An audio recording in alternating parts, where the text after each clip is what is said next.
हे तुम्हालाच करता येत नाही, आम्हाला करता येत. झुकेगा नाही साला भेटला का दणका ठोकला. महाराष्ट्रामध्ये मागे जेव्हा त्रास सुरू झाला होता, आम्हाला जेव्हा न्याय देत नव्हते, तेव्हा आम्ही अशा पद्धतीचं कृत्य केलं होतं. तर आम्हाला डिपार्टमेंटवाले बोलून म्हणायचे की तुम्ही कायदा हातात घ्यायचा नाही.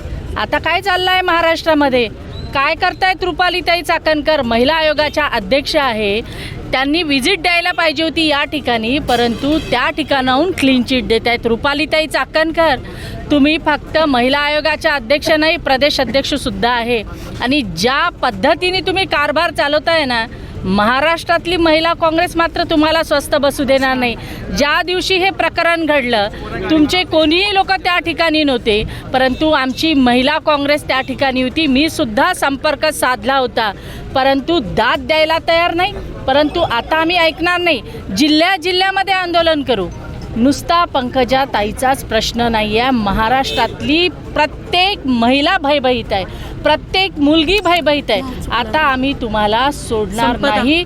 संपदा हिला तर न्याय देईपर्यंत आमच्या फलटणच्या अध्यक्ष या ठिकाणी आहे, मुंबईवरून अध्यक्ष आलेले आहे, पुण्यावरून आलेले आहे, सर्व महाराष्ट्रातून महिला काँग्रेस या ठिकाणी आलेली आहे.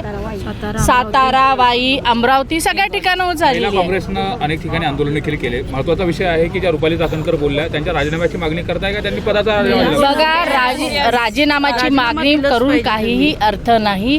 कारण ज्या पद्धतीने सरकार त्यांना एक कठपुतली म्हणून त्या ठिकाणी ठेवलेलं आहे. रुपालीताई चाकणकर काही आयोगाच्या अध्यक्ष नाही, त्या प्रदेशच्या पण अध्यक्ष नाही, आणि त्यांच्याशिवाय त्यांच्या पक्षामध्ये दुसरी बाई पण उरलेली नाही. अशा पद्धतीने त्या वागतायत. ज्या पद्धतीने त्या बसल्या, जशा काही न्यायाधीश आहे अशा पद्धतीने त्यांनी क्लीन चिट दिलेली आहे. मुख्यमंत्र्यांनी सुद्धा या पद्धतीने क्लीन चिट दिलेली आहे. परंतु याकडे दुर्लक्ष करून महाराष्ट्र महिला काँग्रेस जिल्ह्यामध्ये आंदोलन करणार आहे, जोपर्यंत संपदाला न्याय मिळणार नाही. झुकेगा नाही साला. थँक्यू.